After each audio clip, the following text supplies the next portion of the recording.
வணக்கம் நண்பர்களே. இன்றைக்கி நம்மோட பேராசிரியர் ஸ்டாலின் ராஜாங்கம் அவர்கள் இணைந்திருக்கிறார்கள். ஏற்கனவே ஒரு காணொளி அவரோடு உரையாடல் நிகழ்த்தி நாம் பதிவிட்டிருக்கிறோம். இன்றைக்கி சிரமண மரபு என்று ஆய்வாளர்கள் அடிக்கடி பேசுகிறாங்க. தமிழ் சமூகத்தில் இந்த சிரமண மரபுனுடைய பங்களிப்பு என்ன, அது தோன்றிய விதம் என்ன, அதனுடைய தன்மைகள் என்ன, அதனுடைய தத்துவ கூறுகள் என்ன என்பதை பற்றியெல்லாம் அவர் விளக்க போகிறார். இந்த சிரமண மரபுன்ற வார்த்தை நிறைய பேருக்கு தெரியாமல் கூட இருக்கலாம். ஆனால் அது ஏற்கனவே உள்ளதற்கான ஒரு ஆழ்ந்த தத்துவ சொல்லாடலாகும். அது குறித்தெல்லாம் பேசுவதற்காக நம்மோடு இணைந்திருக்கிறார் ஸ்டாலின் ராஜாங்கம் அவர்கள். வருகை சார். வணக்கம். வணக்கம் சார். இன்றைக்கி கருத்தரங்கில் இந்த தாளை வாசிங்க. சிரமண மரபு பற்றி ரொம்ப ஈர்ப்பாக இருந்தது எங்களுக்கு. தமிழ் சமூகம் பற்றி நாம் விளங்கிக் கொள்வதற்கு ஒரு முக்கிய ஒரு அணுகுமுறையாக தோன்றியது. அதனால தான் இன்றைக்கி இந்த இன்டர்வியூ பண்ணலான்னு தோணுச்சு. நன்றிங்க சார். சிரமணம் என்றால் அந்த வார்த்தை சொல்லாடல் எல்லாருக்கும் பழக்கம் கிடையாது. அதனால் முதல்ல சிரமண மரபு என்றால் என்ன அப்படின்னு சொல்லுங்கள். தமிழ் ஆய்வுச்சூழல்லையும் கல்வி புலத்துலேயும் நம்ம 2 வார்த்தைகளே கையாளுறோம். வைதிக மதங்கள், அவைதிக மதங்கள் அப்படின்ட்டு. வைதிக மதம் அப்படிங்கிறது வேத தலைமையை அடிப்படையாக கொண்டவை. அவைதிக மதங்கள் அதை தலைமையாக கொள்ளாதவை அப்படின்னு நம்ம பொருள் கொள்ளுகிறோம். அந்த வார்த்தை நிறைய ஆய்வாளர்களால் கையாளப்படுகிறது, முக்கியமானது தான்.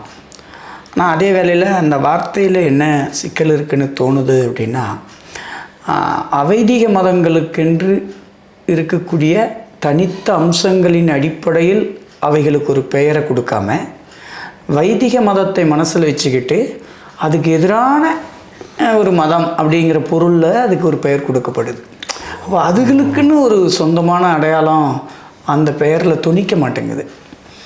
அப்போ அந்த மரபுக்குன்னு இருக்கிற ஒரு அடையாளத்தை சொல்லக்கூடிய பெயர் வேண்டும் அப்படிங்கிறத யோசித்த போது, ஏற்கனவே நம்முடைய தத்துவ மரபுகளில் அவைதிக மதங்களை குறிப்பிடுவதற்காக பயன்படுத்தி வரக்கூடிய சொல்லாக, அதற்கு இணை சொல்லாக இருக்கிறது இந்த சிரமண அப்படிங்கிற சொல். அந்த விதத்தில் தான் இந்த சிரமண அப்படிங்கிற வார்த்தையை நாம் எழுத்துலேயும் ஆய்வுலேயும் பயன்படுத்த. சிரமணம் அப்படின்றது எதை குறிக்கிறாங்க?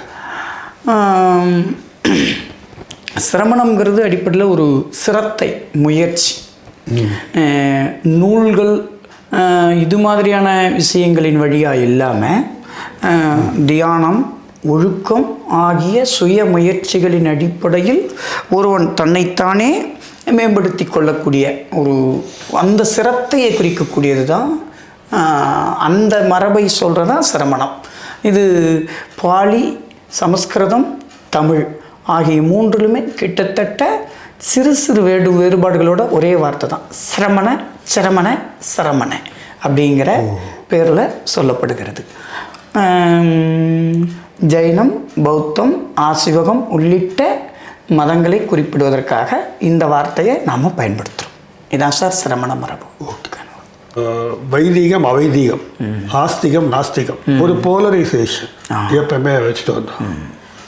இப்போ நீங்கள் கொஞ்சம் அதை சாஃப்டன் பண்ணி எதுக்கு எதிரி மதம்ன்றது போல கொண்டு வரீங்க. அது ஒரு வகையான வாழ்வியல் முறை, அதுக்குரிய அறக்கோட்பாடுகள் எல்லாம் இருக்குது. அப்படி தான் பார்க்கணுமே தவிர நம்ம இப்படி எதிர்நிலையை வச்சு பார்க்க வேண்டிய அவசியம் இல்லை அப்படின்னு சொல்கிற மாதிரி நான் புரிஞ்சுக்கிறேன். சரியா? ஒரு வகையில் அது சரிதான் சார். ஏன்னா மதங்களுக்கு இடையிலே, கருத்துக்களுக்கு இடையிலே, குழுக்களுக்கு இடையிலே மோதல்கள், போராட்டங்கள் இருக்கிறது இயல்பு தான். அதனால் ஒரு எதிர்ப்பை வச்சு இயங்கிறது என்பது தவிர்க்க முடியாதது. ஆனால் அதே வேளையில் என்ன பண்ண முடியாதுன்னா, ஒருத்தருக்கான அடையாளத்தை நீங்கள் எதிர்த்தரப்பு மட்டுமே வச்சு கொடுத்துக்கிட்டே இருக்க முடியாது. அது மட்டும் இல்லாமல் என்ன ஆகிடுதுன்னா, நீங்கள் எதிர்த்தரப்பை மட்டுமே மனசில் வச்சு ஒரு வேலையை யோசிக்கிறீங்கன்னா, நீங்கள் என்ன செய்யணும் அப்படிங்கிறது எதிர்த்தரப்பு வச்சு தான் அவர் என்ன செய்கிறாரு அப்படிங்கிறது ஆகிடுது. அப்போ இந்த மரபுகளுக்கென்று இவங்களுக்குன்னு ஒரு தனித்த வாழ்க்கை முறை இருக்குல்ல, அதை நீங்கள் எதிர்த்தரப்பை வச்சு தான் பார்க்க வேண்டியது இருக்குது. அதுக்கு ஒரு ரியாக்ஷனரி மதமாகவே நம்ம பார்க்கும்போது இவைகளுக்கென்று ஒரு மரபு இல்லாமல், இவைகளுக்கென்று ஒரு சொந்தமான யோசனை இல்லாத ஒரு போக்கை நம்ம பார்க்குற மாதிரி இருக்குது அப்படிங்கிறதான். இந்த யோசனைக்கான இது இது ஏற்கனவே இருக்குது. இது ஏன் எனக்கு ரொம்ப பிடிச்சது அப்படின்னு சொன்னால், அயோத்திதாசரை நான் படிக்கும்போது அவர் ரொம்ப சுவாரஸ்யமான ஒரு விளக்கம் ஒரு இடம் சொல்கிறாரு. அது வந்து கொஞ்சம் முற்றிலும் நாம் வரலாற்றிலிருந்து வேறுபட்டதாக இருக்கிறது, நாம் நம்பி வர வரலாற்று வரிசையிலேருந்து வேறுபட்டதாக இருக்கு. அவர் நம்ம வரலாற்றில் என்ன நினைக்கிறோம், புத்திசம் வந்து ஹிந்து மதம் அல்லது வேத மதத்துக்கான ஒரு ரியாக்ஷனரியாக தான் தோன்றியதுன்னு நம்ம நினைக்கிறோம். அவர் தான் அதை என்ன சொல்கிறாருன்னா, இல்லை, அப்போது அந்த மரபு தோன்றல்னா அந்த மரபில் சீர்கேடுன்னு ஒன்று நடக்காட்டி பௌத்தம் என்ற ஒன்றே இல்லாத மாதிரி ஒன்று மாறி இப்போது சொல்லுது. அப்படி எப்படி இருந்திருக்க முடியும், அந்த மரபுக்குன்னு ஒன்று இருந்திருக்கும்ல அப்படிங்கிறத பற்றி அவர் பௌத்தத்தை வச்சு யோசிக்கும்போது தான் அப்போ நாம் மற்ற விஷயங்கள்லையும் இதை தேடும்போது இது அயோத்திதாசருக்காக இல்லை, உலகத்தில் இருக்கிற எல்லா மரபுகள்லேயும் அவரவர்களுக்கு தனித்த மரபு இருக்குங்கிறத அடையாளப்படுத்துகிற ஒரு யோசனை நமக்கு வேணும்னு தோணுச்சு எனக்கு. சரிதான், ஒரு மெத்தடாலஜிக்கான ஃபவுண்டேஷன் வந்து அயோத்திதாசர் கொடுத்துருக்காரு இந்த இடத்துல. ஆமாங்க. சிரமண மதங்கள்னு சொல்கிறீங்க, எந்தெந்த மதங்களை அதில் உள்ளடக்கிறீங்க? ஜைனம், பௌத்தம், ஆசிவகம் உள்ளிட்ட மதங்களை நான் சிரமண மரபுகள் என்று குறிப்பிடுகிறேன். இப்போது இன்னும் கூடுதலாக என்ன புரிஞ்சுக்கிறேன்னாக்க, தமிழ் மெய்யியல் பரப்பு என்று எடுத்துக்கொண்டால் இந்த சிரமண மரபுகளுடைய பங்களிப்பு அதிகமாக இருப்பது போல தோன்றுகிறது உங்கள் அளவுகோலில் எடுத்து பார்க்கும்போது. அப்படி என்றால் இது தமிழ் மெய்யியலுடைய அடிப்படை கூறுகளை கொண்ட ஒரு சமயப்போக்காக பார்க்கலாமா? பொதுவாக இந்த சிரமண மரபுகள் பற்றி வரலாற்று நிலையில் சொல்லப்படுவது என்னவா இருக்குன்னா, அவை வெளியிலிருந்து வந்த மதங்கள், அதாவது தமிழ்நாட்டுக்கும் தமிழுக்கும் தமிழருக்கும் புறம்பானவை. ரெண்டாவது, அவை வணிக மதங்கள், ஒரு எல்லைத்தன்மை கொண்டவை. அதனால் அதை மக்களோடு சேர்த்து பார்க்குற ஒரு போக்கு நம்மக்கிட்ட வர்றது கிடையாது. மூன்றாவது, அது கடும் துறவு நெறி கொண்டது. எனவே துறவிகள் அல்லாத வெகு மக்களோடு அதுக்கு ஒரு தொடர்பு இருந்திருக்க முடியும் அப்படி நம்ம யோசிக்கிறது கிடையாது. நாலாவது, அது இப்போது இல்லை, அழிந்து விட்டது. எனவே அதை நாம் பார்க்க வேண்டியதில்லை அப்படிங்கிற ஒரு பார்வையை இந்த வரலாற்று தகவல்களே நமக்கு கொடுத்துருது. ஆனால் உண்மை என்ன அப்படின்னு சொன்னால், கடந்த சில பத்தாண்டுகளில் தமிழில் கல்வி புலங்களில் ஆய்வு தளங்களில் நடந்திருக்கக்கூடிய வரலாறு, பண்பாடு, தொல்லியல், வழக்காற்றியல் போன்ற தளங்களில் நடந்திருக்கக்கூடிய ஆய்வுகளை எல்லாம் வச்சு நம்ம பார்க்கும்போது இப்படி மட்டும் இந்த மரபுகளை பார்த்துவிட முடியாது, நாம் இன்னும் இதை கொஞ்சம் கூர்மையாகவும் கூடுதலாகவும் பார்க்க வேண்டிய அவசியம் இருக்கிறது. நாம் நம்பியதை காட்டிலும் இந்த மரபுகளுடைய தாக்கமும் செல்வாக்கும் பங்களிப்பும் தமிழ் மரபில் இருந்திருக்கு அப்படிங்கிறத புரிந்து கொள்ளக்கூடிய ஒரு வாய்ப்பு இப்போது உருவாகியிருக்கு. அதன் அடிப்படையில் தான் இந்த சிரமண மரபுகளுக்கும் தமிழ் மரபுக்குமான தொடர்பை நம்ம பார்க்கும்போது இலக்கிய ரீதியான விஷயங்கள்லேயும் சரி, பண்பாடு ரீதியான விஷயங்கள்லேயும் சரி நிறைய பங்களிப்புகளை நம்ம பார்க்குறோம். இப்போது பொதுவாக நாம் என்ன நினைக்கிறோம் அப்படின்னு சொன்னால், அந்த மதங்கள் இந்த மாதிரியான விஷயங்களை பார்க்கும்போது அவைகள் என்ன பண்ணுச்சு, அதுங்க என்ன விஷயத்தை கொடுத்துச்சு, அவங்களுடைய ஒர்க் எப்படி இருந்ததுங்கிறத பற்றி நம்ம பார்க்குறோம். அது பார்க்க வேண்டியது தான். ஆனால் நாம் எதை பார்க்க தவறுறோம் அப்படின்னா, அவங்க யார்கிட்ட பணியாற்றினாங்க, அந்த மக்கள் அதை எப்படி ரிசீவ் பண்ணிக்கிட்டாங்க, அந்த மக்கள் அதை எப்படி பார்த்தாங்க, ஒருவேளை அந்த மரபு இங்கு ஏற்றுக்கொள்ளப்பட்டிருக்குமானால் ஏற்றுக்கொள்ளப்பட்டிருப்பதற்கு காரணம் என்ன, மக்களிடம் இருந்த காரணம் என்ன, ஏற்றுக்கொள்ளப்படாமல் போயிருக்குமானால் ஏற்றுக்கொள்ளப்படாததுக்கு மக்களிடம் இருந்திருக்கக்கூடிய காரணம் என்ன. ஆக மக்கள் இருந்து நாம் யோசித்து பார்க்குற போக்கு இல்லாத காரணத்தினால இந்த மரபுகளை நாம் என்னவா பார்க்கணுன்னா, இன்னும் புத்தகங்களில் அது என்ன கருத்து சொல்லப்பட்டிருக்கோ அந்த மதங்கள் பற்றி, அதிலிருந்து அந்த மதங்களை நாம் புரிந்து கொள்ள முயற்சி பண்ணுறோம். அல்லது அதை நம்ம எப்படி புரிஞ்சுருக்கோன்னா, ஒரு விசிபிளாக புரிஞ்சுருக்கிறோம். சிலைகள், கோயில்கள், சிற்பங்கள் இதோடு மட்டுமே பொருத்தி புரிந்து கொண்டிருப்பதனால ஒரு இடத்துல அந்த சிலை இருக்குமானால், இந்த இடத்துல இந்த மரபு இருந்திருக்கு அப்படின்ற மாதிரி நம்ம நிறுத்திக்கிறோம். ஆனால் உண்மை என்ன அப்படின்னா, ஒரு மரபு அல்லது ஒரு மதம் ஒரு சமூகத்தில் ஒரு காலத்தில் இருந்திருக்குமானால் அது வெறுமனே விசிபிளாக மட்டும் இருந்திருக்காத, மக்கள் பண்பாட்டுகள்லையும் அது ஒரு ரோல் பண்ணியிருக்கணுமே. இன்விசிபிளாக பெயர் சூட்டுறதா இருக்கலாம், உணவு முறையில் அது அதுக்குன்னு ஒரு திருமண முறை இருந்திருக்கலாம், உருவாக்கியிருக்கோம், அதுக்குன்னு ஒரு வாழ்க்கை முறை உருவாக்கியிருக்கோம். அது சட்டுன்னு மறைஞ்சிடாத.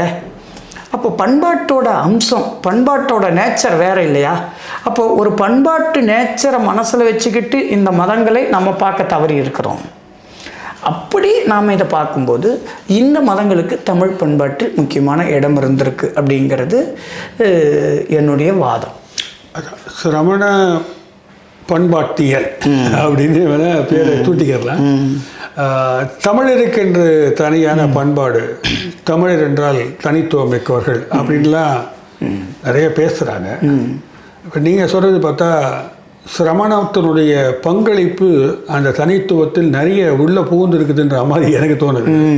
அப்படின்னா நீங்கள் எப்படி ஒரு ப்ராக்டிக்கலாக என்னத்தை உதாரணமாக வச்சு சொல்லுவீங்க? ஏன்னா மக்கள்கிட்டேருந்தே வரலாறுலாம் ஒன்றும் பெருசாக இல்லையே, எப்படி நீங்கள் அதை கண்டுபிடிப்பீங்க? எப்படி ஒன்று மெத்தடாலஜி கொஸ்டின், இன்னொன்று அப்படி ஒரு காம்பனன்ட்ஸ் என்ன இங்கே தமிழ் மரபில் இருக்குது? இப்போ உதாரணமாக மக்களிடையே இருக்கக்கூடிய சடங்குகள், திருவிழாக்கள், நம்பிக்கைகள், கதைகள், இதில் ஒரு மிக முக்கியமான அம்சங்கள். அதுதான் மக்களோட ரொம்ப உணர்ச்சி பூர்வமாக தொடர்பில் இருக்கக்கூடியது. சரி, அவைகளில் இருக்கிற சில விஷயங்கள் நம்ம ரொம்ப நுட்பமாக கவனிக்க தவறி இருக்கிறோமோன்னு தோணுது. இப்போ உதாரணத்துக்கு முனியாண்டி அப்படின்ற ஒரு பெயர் இருக்குது. நம்ம ஊரில் இருக்கக்கூடிய பெருவாரியான மக்களால் வணங்கப்படக்கூடிய உள்ளூர் கிராம தெய்வம் அது முனியாண்டி சாமி. ஆமாம், நிறைய பேர் அதோட எமோஷ்னலாக கனெக்ட் ஆகியிருக்காங்க. இப்போ இது ஒரு இடத்துல இந்த சாமி கிடையாது, இதோட தொடர்புடைய வேறு வேறு இடங்களில் வேறு வேறு பேர்கள் இருக்குது. இப்போ உதாரணமாக ஒரு இடத்துல முனியாண்டின்னு இருக்குது, ஒரு இடத்துல முனி ஐயா, முனியப்பன், முனீஸ்வரன் அப்படின்னு இருக்குது. அப்புறம் ஆண்டி தனியாக ஆண்டியப்பன் அப்படிங்கிற பேர். நீங்கள் தமிழ்நாட்டில் எத்தனை ஊர்களுடைய பேர் ஆண்டி என்ற பெயரில் அமைஞ்சிருக்கு. ஆண்டிப்பட்டி, மூணாண்டிப்பட்டி, ஆண்டிமடம், ஆண்டியப்பனூர், இப்படி தொடர்ந்து இந்த ஆண்டிங்கிற பேர் ஏன் திரும்ப திரும்ப திரும்ப இருக்குது? அப்போது ஆண்டிங்கிறதுங்க யார் அப்படின்னு நம்ம பார்க்கும்போது ஆண்டி பண்டாரம். ஆமாம், பண்டாரம். ஆண்டி என்பவர் துறவி, எல்லாத்தையும் துறந்த ஒருவராக இருக்கக்கூடியவர். அவரோட பேரை ஏன் இவ்வளவு அளவுக்கு நாம் சூட்டி இருக்கணும்? இந்த கோயில் ஆண்டியப்பன், ஆண்டியில் நிறைய பேர் இருக்காங்க. பாண்டி இருக்காங்க. ஆண்டிங்கிறது ரொம்ப அதை வச்சு அதை ஒரு அடிச்சொல்லாக வச்சுக்கிட்டு அதை தொடர்ந்து நிறைய பெயர்கள் இருக்குது. அப்போ ஆண்டி அப்படிங்கிற ஒரு சொல்ங்கிறது வெறும் சொல் இல்லை, அது வெறும் பேராக மட்டும் இல்லை. ஒரு ஊருக்கு அந்த பேர் வைக்கப்படுகிறது அல்லது ஒரு நபருக்கு அந்த பேர் வைக்கப்படுகிறது என்றால் அந்த ஆண்டியை பெயராக வைக்கிற அளவுக்கு அது ஒரு மதிப்புமிக்க இடத்தை அந்த சொல் பெற்றிருக்கிறது. அப்போ அந்த மதிப்புமிக்க சொல்லால் குறிக்கப்படக்கூடிய ஒரு நபர் முக்கியமாக இருக்கிறார். அவர் யாருன்னா ஆண்டி துறவியாக இருக்கிறார். அப்போது நாம் துறவின்னாவே புத்தகங்களை படிச்சுட்டு எப்பவுமே அதை பற்றி பேசிக்கிட்டு ஏதோ ஒரு பெரிய மடாலயத்தில் இருக்கக்கூடிய ஒரு ஆளாக நம்ம நம்பிக்கிட்டு இருக்கும்போது இவர் இந்த துறவி யாராக இருக்கிறார் அப்படின்னா ஜனங்களோட இருக்கிறார். எப்படி இருக்கிறார்னா அவர் அவங்க ஊரில் ஒரு மருந்து கொடுக்குறவராக இருக்கிறார். ஆண்டிங்கிறவர் ஒரு பெரியவராக இருக்கணும்னு அவசியம் இல்லை. நோய் பரவுகிற போது நாட்டு மருத்துவம் செய்யக்கூடியவராக இருக்கிறார், ஒரு வழிகாட்டக்கூடியவராக இருக்கிறார், ஒரு நல்லது கெட்டதை சொல்லக்கூடியவராக இருக்கிறார். இப்படி மக்களுக்கு வழிகாட்டக்கூடியவராக இருந்து எந்த பிரதிபலனையும் எதிர்பாராமல். எதன் அடிப்படையில் சொல்கிறீங்க அவங்களாம் இருந்தாங்க? இப்படி அதுக்கான நிறைய சான்றுகள் நம்முடைய மரபுகளில் இருக்கு, நிறைய பின்னாடி நம்ம பேசும்போது அதை. அப்போ அந்த பேர் அப்படிங்கிறத நான் ஒரு முக்கியமான சான்றாக எடுத்துக்கொள்ள விரும்புகிறேன். ஆண்டி, அப்போ துறந்தவனுக்கு பேர் ஆண்டி. முனி என்ற பெயர் யாரை குறிக்கும் அப்படின்ற போது தமிழ் லெக்சிகனில் முனி என்றால் 4 பேரை சொல்கிறாங்க. 1 புத்தர், 2 அருகன், 3 ஒரு கிராம தேவதை, 4 தீர்த்தங்கர். இந்த 4 பேரை குறிக்கக்கூடிய ஒரு சொல்லாதான் முனி என்கிற சொல்லை தமிழ் லெக்சிகன்லேயே சொல்லுகிறார்கள். இப்போ முனியும் ஆண்டியும் முனியாண்டியாக மாறுகிறது. முனி என்பதனுடைய சொல்லு முனிவர் தான். முனிவர் என்பது யார்? எல்லாத்தையும் தொடர்ந்து வெறுத்து இருக்கக்கூடிய ஒருத்தர் தான். அவர் தான் ஆண்டி. முனி வேற கிடையாது, ஆண்டி வேற கிடையாது. அப்போ ஆண்டினே வருது. ஆமாம். அப்போ அவருக்கு ஏதோ ஒரு மதிப்புமிக்க இடம் இந்த ஜனங்கக்கிட்ட இருந்ததால தான் அவரை வழிபடுறாங்க அப்படிங்கிறதான். இப்போது அது வந்து எப்படி ஒரு குலசாமியோட பேராக இருக்குது முனியாண்டிங்கிற பேர். ஏன் ஒருத்தருடைய குடும்ப தெய்வமாக இருக்குது, ஏன் ஒரு குல தெய்வமாக இருக்கிறது அப்படிங்கிற இதெல்லாம் நம்ம சேர்த்து பார்க்கும்போது இந்த மரபில் அதுக்கு ஒரு பெரிய இடம் இருந்திருக்கு அப்படிங்கிறத நம்ம புரிந்து கொள்கிறதுக்கு வாய்ப்பாக இருக்குது. இப்போ நீங்கள் சொல்கிறது புரியுது. அதாவது வேத மரபில் வந்து ஒரு பெரும் கடவுளை உருவாக்கி அது கீழே முனிவர்கள்லாம் வந்து அதை வந்து பிரித்து பண்ணுவாங்க, டெக்ஸ்ட் எழுதுவாங்க. பெரிய முனிவர்னா பெரிய அறிவாளியாக இருப்பாங்க. இங்கே லோக்கலைஸ்டு இந்த மரபில் வந்து சாதாரண மருத்துவராக இருப்பார். அவருக்கு படித்து கூட இருக்க மாட்டார், ஆனால் அவருக்கு ஞானம் இருக்கும். அவர் வழிகாட்டுதல் கொடுப்பாரு. அப்போ ஒரு macro narrative versus micro narrative, micro culture. அதனால் இது தனி கல்ச்சர்னு எடுத்துக்கலாம். இந்த மக்கள் வந்து பெரும் கடவுளை பற்றி கவலைப்படல. இந்த சிறு முனிவர்களுடைய வழிகாட்டுதல்கள் அதிலேயே வாழ்ந்துட்டாங்க. அவங்கள போட்டு தங்கள் குலதெய்வம் ஆக்கிக்கிட்டாங்க. ஒவ்வொரு ஏரியாவில் ஒரு குலதெய்வம். பெரும்பாலான இந்த பெயர்கள் அப்போ வந்து அவங்க வாழ்க்கையில் வந்து ஆண்டி என்பது முனி என்பது நிராகரிக்கிற விஷயம் இல்லை. ஆமாம், அவர்களை துதிக்கின்ற அல்லது வழிபடுகின்ற ஒரு விஷயம் அப்படின்றது சொல்லிக்க. இதுக்கு நிறைய மதுரையை சுற்றிலே நம்ம களப்பணியெலாம் நிறைய நீங்கள் பண்ணியிருக்கிறீங்க, நிறைய கண்டுபிடிச்சிருக்கீங்க.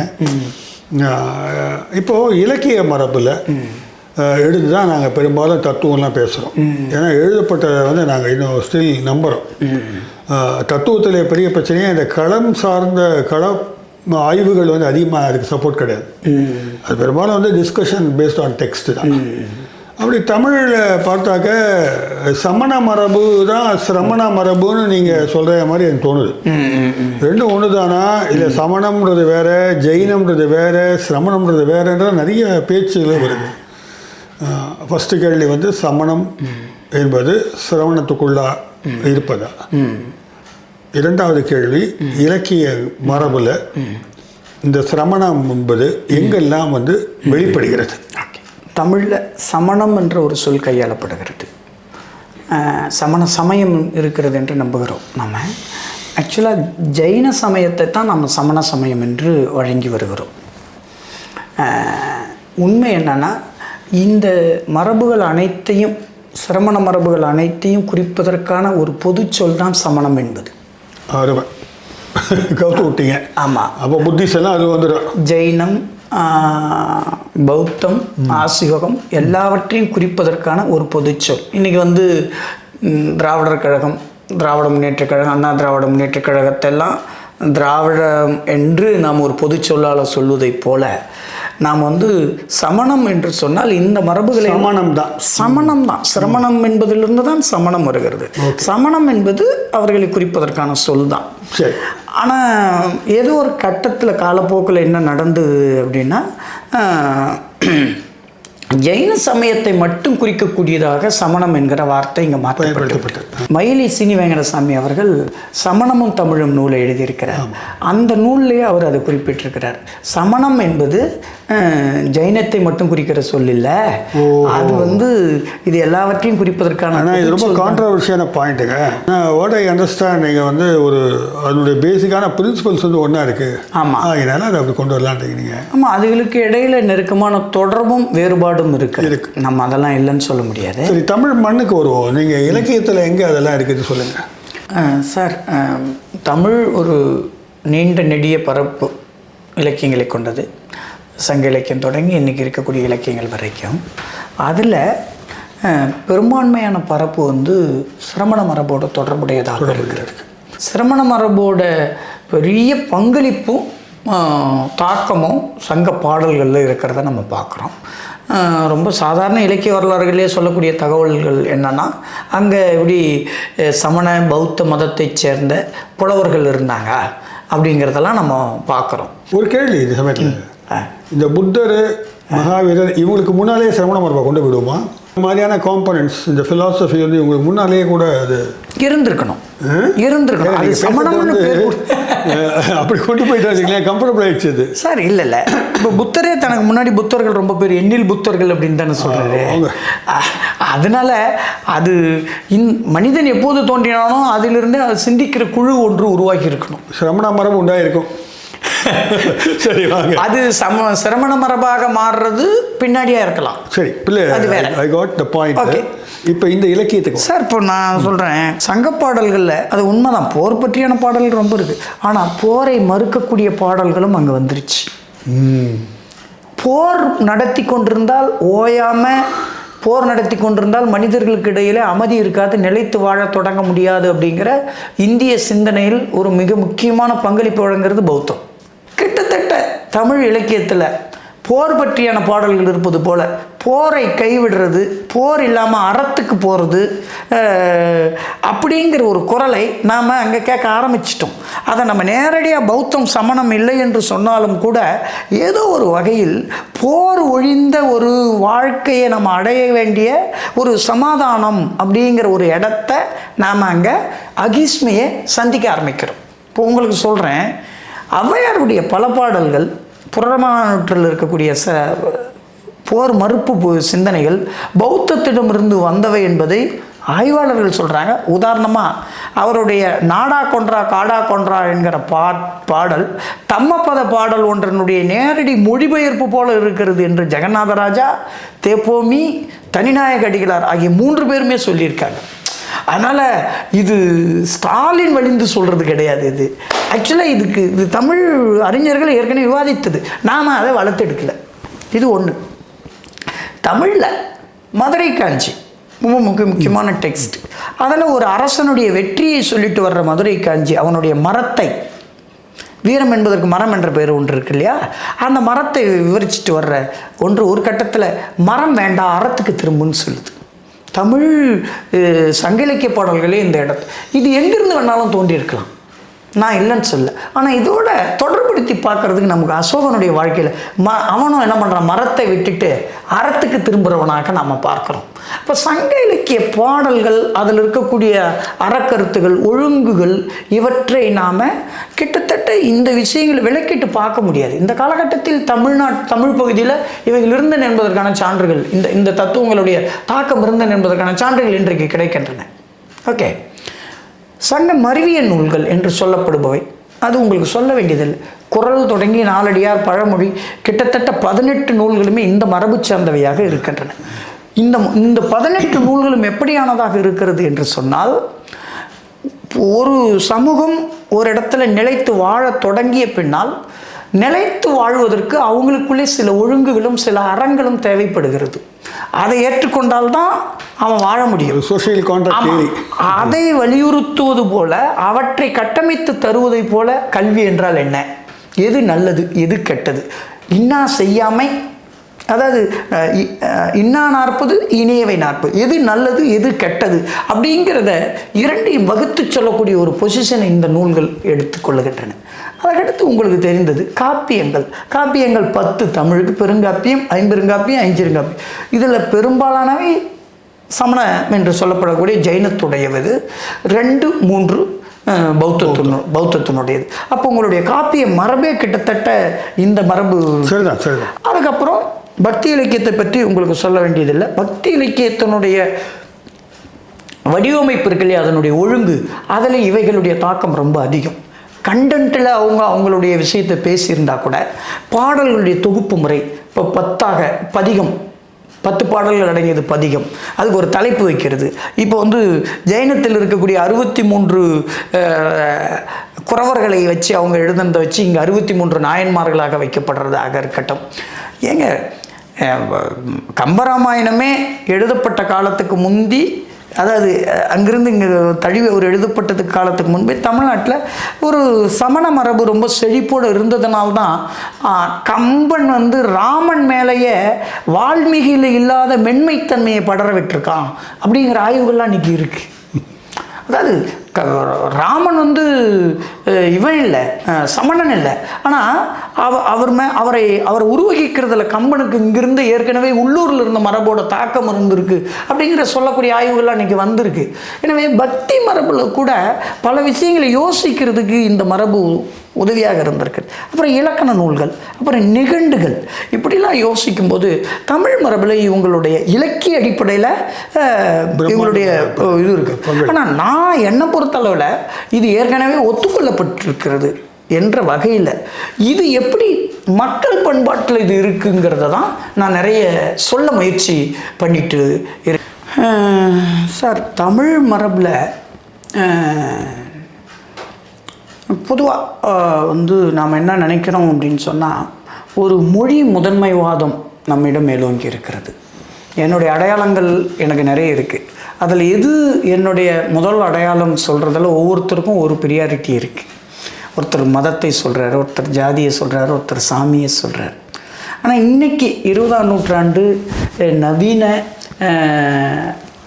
சமத்துவ ஜனநாயக கருத்துக்களின் அடிப்படையில் எது அதில் ரொம்ப சிறந்ததுன்னு நம்ம முடிவு கொண்டோம்னா மொழி அடையாளம் தான் சிறந்தது என்ற முடிவுக்கு வரும்.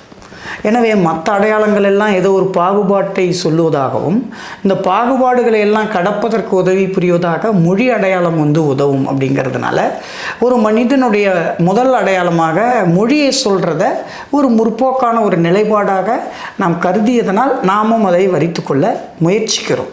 அப்போது தொல்காப்பியத்தை பற்றி நாம் பேசும்போது அது தமிழர்களுடைய பங்களிப்பு அப்படின்ற ஒரு மொழிக்கு முதன்மை கொடுத்துட்றோம். ஆனால் ஒரு மொழியை எப்படி பார்க்கணும், மொழி எவ்வாறு பிறக்கிறது, அது எப்படி எழுத்துக்களாக சேர்கிறது, பிரிகிறது அப்படிங்கிறத பார்க்குறது ஒரு அணுகுமுறை, அது ஒரு பார்வை கோணத்தோடு தொடர்புடையது. அப்போ அதை கட்டமைக்கிறது ஒரு மெய்யியலாகத்தான் இருக்க முடியும். அது ஒரு மெய்யியலாக உருப்பெறுகிறது. அப்போது ஒரு இலக்கண உருவாக்கத்திற்கு பின்னால், அந்த யோசனைக்கு பின்னால் ஒரு மெய்யியல் இருக்கிறது. அந்த மெய்யியல் எது என்று பார்க்க வேண்டிய அவசியம் இருக்கிறது. அந்த மெய்யியல் எது என்று பார்க்கறது எங்கே விடுபட்டு போகிறது என்றால், அது வெறும் மொழியாக மட்டும் சுருக்கும்போது விடுபட்டு போகுது. இப்போ உதாரணத்துக்கு நீங்கள் ஒரு மார்க்சியர் என்று வைத்துக்கொள்வோம். நான் ஒரு தத்துவத்தை பின்பற்றக்கூடியவர்னு வச்சுக்குவோம். நான் ஒரு பிரச்சனையை பற்றி பார்க்குறேன், நீங்களும் அதே பிரச்சனையை பார்க்குறீங்க. ஆனால் நீங்கள் அந்த பிரச்சனையை பார்க்குறதுக்கும் நான் பார்க்குறதுக்கும் வேறுபாடு இருக்கிறது. எப்படி வேறுபாடு இருக்கிறது என்றால், நீங்கள் ஏற்றுக்கொண்டிருக்கக்கூடிய மார்க்சிய மெய்யியலின் அடிப்படையில் அந்த பிரச்சனையை பார்த்து விளக்குறீங்க. நான் ஏற்றுக்கொண்டிருக்கிற மெய்யியலின் அடிப்படையில் விளக்குகிறேன். இப்போது பேராசிரியர் முரளி அவர்களுடைய சிந்தனை தமிழ் சிந்தனை என்று சொல்வதா, மார்க்சிய மெய்யியல் சிந்தனை என்று சொல்வதா? அந்த பார்வை கோணத்தை அவருக்கு உருவாக்கியது எது என்று சொன்னால், அவர் ஏற்றுக்கொண்ட மெய்யியல் தான். அப்போ நீங்கள் அந்த மெய்யியலையும் சேர்த்து தான் அவர் தமிழ் பகுதியில் வாழ்வதனால், தமிழ் மொழி பேசி வாழ்வதனால் ஒரு தமிழ் பண்பு அதுக்குள்ளே இருக்கும். அதை நாம் மறுக்கலை. ஆனால் நீங்கள் அதை வெறுமனே ஒரு தமிழனின் சிந்தனை அல்லது ஒரு கன்னடம் பேசுகிறவரின் சிந்தனையாக மட்டும் நாம் பார்க்க முடியாது. அதுக்கு பின்னாடி இருக்கிற ஒரு மெய்யியல் இருக்கிறது. அந்த மெய்யியல் என்ன அப்படின்னு பார்க்கும்போது, தமிழ் இலக்கண இலக்கிய மரபுகளை நாம் பார்க்கிற போது அதற்கான தத்துவத்தை உருவாக்கியதில் இந்த சிரமண மரபுகளுக்கு ஒரு மிக முக்கியமான பங்கு இருந்தது என்று நமக்கு தோன்றுகிறது. நமக்கு அதற்கான நிறைய சான்று இருக்கிறது. அந்த தத்துவம் சிரமண மரபு இல்லை அப்படின்னு நீங்கள் சொல்லுங்கள், அதில் அந்த வேறுபாட்டை கூட நான் ஒப்புக்கொள்கிறேன். ஆனால் இது மாதிரியான யோசனைகளுக்கு பின்னாடி ஒரு மெய்யியல் இருந்திருக்க முடியுங்கிறத நான் இல்லை. ஓகே, நீங்கள் சிரமணத்துக்கு மெய்யியல் இருக்குது, அதெல்லாம் யாருமே மறுக்கலை. அது தமிழ் இலக்கியங்களில் எங்கே வெளிப்படுது? இப்போது இந்த உலகத்தை பார்க்கறது, புரிந்து கொள்வது, அதை எடுத்து ஆள்வது. இப்போது தமிழில் எழுத்துக்கள் எப்படி பிறக்கின்றன என்பதை பற்றி சொல்கிறாங்க. அது வெறுமனே எழுத்து பிறப்பு மட்டும் சொல்கிறதில்ல, அவன் அதை நம்முடைய உடல் அமைப்போடு தொடர்புபடுத்தி அது இறைவன் கொடுத்தது இல்லையா தமிழ் மரபில்? அது எப்படி இருக்க முடியும்? இல்லை, இறைவன் தமிழ் மரபில் தமிழ் மரபில் இல்லை. அதுதான் பிரச்சனை. இந்த சிரமண மரபு பிராமண மரபாக மாறுறது தான் இறைவன் கொடுத்தது என்பதாக மாறுது. ஓஹோ, சரி. இது சிரமண மரபில் கிட்டத்தட்ட இது ஒரு விஷயத்தை ரொம்ப லாஜிக்காக புரிஞ்சிக்கிறதுக்கான இடத்தைத்தான் அது வழங்குது. நீங்கள் தொல்காப்பியத்தில் எந்த இடத்துலையும் இறைவன் இல்லையே. எழுத்துக்கள் பிறப்பு பற்றி அவர் சொல்லக்கூடிய இடத்துல இது இறைவன் சம்பந்தப்பட்டது, அதனால் இதை புரிஞ்சிக்க முடியாது, இது இப்படித்தான் அவர் சொல்லலையே. அவர் அதை தர்க்கபூர்வமாக விளக்குவதற்கு முயற்சி செய்கிறார். சரி, அப்படி என்றால் உடலை வைத்து மொழி. ஆமாம், உடல் உயிரெழுத்து, மெய் எழுத்து, உயிர் மெய் எழுத்து. அப்போது மொழிக்கு, மொழியில் இருக்கிற எழுத்துக்களுக்கு ஏன் இந்த பேர் கொடுக்கணும்? உடல் தனியாக இருந்தால் அதுக்கு எந்த மதிப்பும் இல்லை. உயிர் என்ற ஒன்றை நம்ம பார்க்க முடியறதில்ல. அப்போ உயிரும் உடலும் சேர்ற போது தான் ஒரு ஒரு உடலுக்கு அதுக்கு ஒரு மதிப்பு கிடைக்கிறது. அதுபோல் எப்படி மொழியில் எழுத்துக்கள் பிறப்பதற்கு, இயங்குவதற்கு, அது பெருகுவதற்கு இது ரெண்டோட இணைவு தேவைப்படுதுங்கிறத அது சொல்லுது. அப்போ நாம் பார்க்கும்போது அது ஏதோ ஒரு தொடர்பில்லாத ஒன்றை அவங்க யோசிக்கலை. அவன் பார்த்த, அவன் உணர்ந்த, அவனுடைய உடல் அமைப்பிலிருந்து ஒன்றை புரிந்து கொண்டு அவற்றை மற்றவற்றுக்கு பொருத்தி பார்க்கக்கூடிய ஒரு இடத்தை நோக்கி அவன் போகிறத நம்ம பார்க்குறோம். இது இலக்கணத்தில். இது சரிதான். இதுக்கு சிரவணத்துக்கு என்ன சம்பந்தம்? அதை தான் நான் இந்த யோசனையை உடலை பற்றி ஆழமாக யோசிக்கிறது, உடல் அமைப்பு, நம்முடைய மூச்சு, இது மாதிரியான விஷயங்களை ஒழுங்குபடுத்துறதுங்கிறத பற்றி இந்த மரபுகள் விரிவாக பேசியிருக்கின்றன. சமண மரபுகள் பேசியிருக்கின்றன. இப்போ உதாரணமாக இப்போ நான் கொஞ்சம் விலகி வர ஒரு சந்தேகம். திருமூலர் நிறைய சொல்லியிருக்கிறார் இந்த மூச்சு கீச்சு. தமிழ் மரபில் ஏற்கனவே திருமூலர்லாம் வந்துட்டார். சிரமணத்தில் இந்த மாதிரி இருக்குதா? ஏதாவது ஐடியா இருக்கா உங்களுக்கு? திருமூலர் மரபை சிரமண மரபு என்று ஏன் சொல்லக்கூடாது என்று சரி, முடிவு வச்சு கதை. இது கபலீகரம் பண்ணுறது இல்லை. நான் தமிழ், அதாவது இது தமிழ்னு சொல்லக்கூடாது நான் சொல்லலை. ஆனால் அது அது ஒரு அது இந்த மொழி பேசுகிறவனா இருக்கிறதுனால அவன் அதை சிந்திச்சிட்டான்னு எப்படின்னு சொல்கிறேன். சரி, வாங்க இலக்கியத்துக்குள்ளேயே நம்ம பார்ப்போம். நீங்கள் அதுக்கான சான்றுகள் ஏதாவது ஒன்று ரெண்டு ஏதாவது சொல்லுங்களேன். சொல்கிறேன். இப்போ தமிழில் இருக்கிற மிக முக்கியமான இலக்கிய அழகியல் கோட்பாடு எது என்றால் திணை. திணை இந்த திணை மரபு ரொம்ப அற்புதமான ஒரு சிந்தனை தத்துவம். சரிதான். ஆமாம், அது ரொம்ப ஆச்சரியப்படக்கூடியது. இவ்வளோ இப்படி ஒரு விஷயத்தை சிந்தித்தார்கள் அப்படின்ட்டு. அந்த திணை மரபு நாம் என்ன நினைக்கிறோன்னா, ஒரு ஒரு மொழியின் கான்ட்ரிபியூட்டாக நினைக்கிறோம். நான் ஒரு தத்துவத்தின் கான்ட்ரிபியூட்டாக தான் இருந்திருக்க முடியும்னு நான் நினைக்கிறேன். ஒரு தத்துவ குழு தான் இப்படி ஒன்றை யோசித்திருக்க முடியும். ஒரு தத்துவ குழுவோ அல்லது தத்துவத்தை உள்வாங்கியவர்களோ தான் இது மாதிரியான விஷயத்துக்கு தன்னை அர்ப்பணித்து கொண்டு ஈடுபாட்டோடு யோசித்து உழைத்து உருவாக்கியிருக்க முடியும் என்று நான் நினைக்கிறேன். இப்போது தமிழில் ஒரு வார்த்தை நம்ம கையாளுறோம், தமிழ்ச்சங்கம் என்று ஒன்று நம்ம சொல்கிறோம். ஆமாம், ஓகே. தமிழ்ச்சங்கத்தில் என்ன செய்தார்கள்? தமிழ் ஆய்ந்தார்கள் என்று சொல்கிறார்கள். புலவர்கள் ஒன்று கூடி தமிழ் ஆய்வு செய்தார்கள். தமிழ் ஆய்வு என்றால் என்ன அங்கே செய்திருக்க முடியும்? எழுத்தையோ சொல்லையோ ஆய்வு செய்தது பற்றி நமக்கு கிடைக்கல. அங்கே நமக்கு என்ன கிடைக்குது அப்படின்னா, இலக்கியங்களை அவர்கள் பரிசோதித்து வகுத்தும் தொகுத்தும் நமக்கு அளித்தார்கள். இலக்கியம் என்பது என்ன?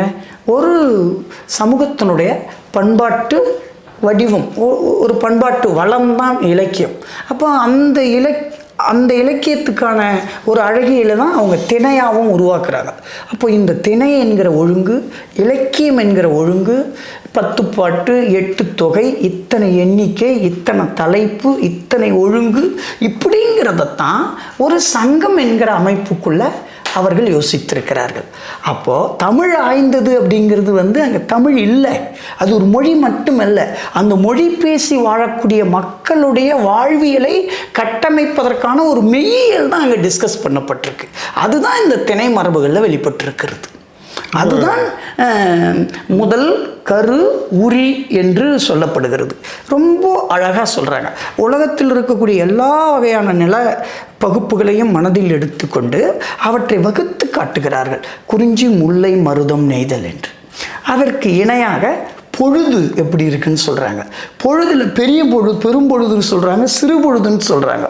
அப்போது இந்த உலகத்தில் இருக்கக்கூடிய, பூமியில் இருக்கக்கூடிய நிலத்தை உற்று பார்த்து அதை தொகுத்து கொள்ளுகிறார்கள். வானத்தில் இருக்கக்கூடிய நட்சத்திரங்கள், சூரியன், நிலா இதையெல்லாம் உற்று பார்த்து அதை தொகுத்து கொள்ளுகிறார்கள். அங்கிருந்து மழையும் பனியும் பெய்கிறத கவனித்து பார்த்து அதை தொகுத்து கொண்டு, தொகுத்ததை வைத்துக்கொண்டு வகை பிரிக்கிறார்கள். அப்போ இந்த வகை பிரிப்பதற்கான இது எல்லாமே, இதுக்கு ஒரு பார்வை கோணம் ஒன்று இருந்திருக்க வேண்டும். இது ஒரு தத்துவ குழுவால் தான் செய்யப்பட்டிருக்கணும். அதுதான் தமிழ்ச்சங்கம் என்ற ஒரு இமேஜினேஷன் கொடுக்கறதா நான் நினைக்கிறேன். தமிழ்ச்சங்கம் என்பது என்னவென்றால் அறிவாள் ஒரு குழுக்கள், மெய்யியல் ஞானம் கொண்டவர்கள் ஒன்று கூடி சிந்தித்த ஒரு இடமாகத்தான் அது இருந்திருக்க வேண்டும். அதை தான் நாம் இன்னைக்கு சங்கம் என்ற ஒரு தமிழ் சங்கம் சொல்கிறோம். அதனால் அது ஒரு தமிழ் என்பதாக அதை நம்ம புரிஞ்சுக்கிறோம். அதை நம்ம இன்னும் கொஞ்சம் உங்களோட விரிவாக புரிஞ்சுக்கிட்டோம்னா அங்கே இது மாதிரியான விஷயங்கள் தான். அது தனியாக நடந்திருக்க முடியாது. இது எளிய மக்கள் மட்டுமே இதில் பங்களிச்சிருக்க முடியாது. எளிய மக்களிடமிருந்து எடுத்துக்கொள்ளப்பட்ட தகவல்களை வைத்துக்கொண்டு பெரும் அப்படிப்பட்ட குழுக்கள் தான் உருவாகி.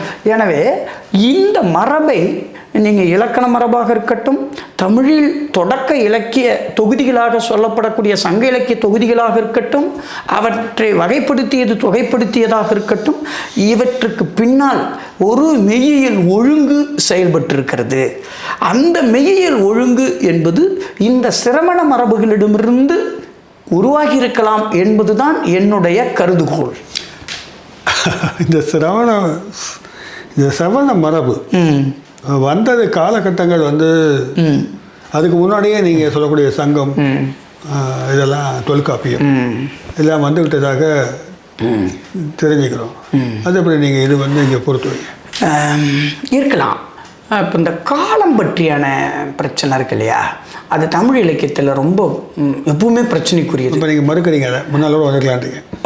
மறுக்கிறதுன்றதை விட இந்த காலத்தை ரொம்ப ஃபிக்ஸடாக நம்ம பார்க்கறதுல நிறைய பிரச்சனை இருக்குன்னு நான் நம்புகிறேன். இப்போ உதாரணமாக தமிழில் 19ஆம் நூற்றாண்டு இறுதியிலும் 20ஆம் நூற்றாண்டின் ஆரம்பத்திலும் வரலாறு எழுத தொடங்கிய போது ரொம்ப பிரச்சனைக்குரிய பாயிண்ட்டாக எதுவும் மாறிச்சுன்னா இந்த காலத்தை ஃபிக்ஸ் பண்ணுறது தான். ஏன்னா காலத்தை ஃபிக்ஸ் பண்ணுறதுன்றது வெறும் காலம் சம்மந்தப்பட்ட பிரச்சனையாக பார்க்கப்படலை. என்னமா பார்க்கப்படுது, ஒரு குழுவின் வரலாறை நம்ம முன்னாடி கொண்டு போகிறோமா பின்னாடி கொண்டு போகிறோமாங்கிறது சமகால அரசியல் நிர்பந்தத்தோடு சம்மந்தப்பட்டது. அது வெறுமனே வரலாற்று ஆய்வில் இருக்கிற தரவுகளை மட்டும் வச்சு உருவாக்கப்படுறது. சொல்ல வரீங்க அதனால இப்போ இந்த காலத்தை பற்றி நாம் தமிழ் இலக்கியத்தில் உருவாக்கப்பட்டிருக்கிற பார்வைகள் இருக்குல்ல, கொஞ்சம் நிதானமாக தான் பார்க்கணுங்கிறது. இல்லை அப்படி நீங்கள் மென்மையாக சொல்கிறீங்க. நான் என்ன புரிஞ்சுக்கிறேன்னாக்கா, இந்த சிரமண மரபுன்றது முற்காலத்திலேயே வந்திருக்கலாம் அப்படின்னு நீங்கள் சொல்ல வரதான் நான் புரிஞ்சுக்கிறேன். கிட்டத்தட்ட தமிழில் கிமு 3ஆம் நூற்றாண்டுக்கு முன்பே சிரமண மரபோட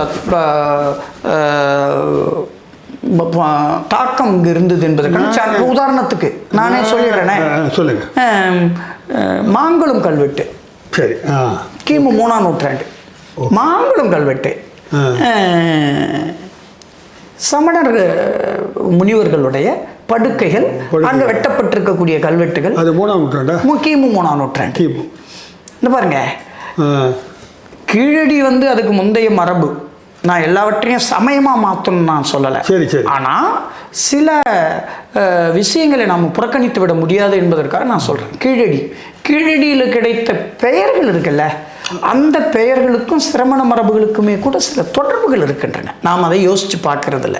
ஏன்னா நாம் கீழடியை வச்சு என்ன சொல்ல விரும்புகிறோம்னா, தமிழ் சமூகத்தினுடைய சமய சார்பற்ற ஒரு காலத்தை காட்டுறதுக்கு முயற்சி பண்ணுறதுனால இது மாதிரியான தொடர்புகளை நாம் யோசிக்க முற்படுவதில்லை. யோசிக்கிறவங்களே நம்ம ஒரே அடிச்சிடுறோம். ஐயோ சமயத்தோட இணைக்க பார்க்குறான் அப்படின்ட்டு. ஏங்க இப்போ வேற மாதிரி யோசிக்கல, ரிவர்ஸில் யோசிக்கல.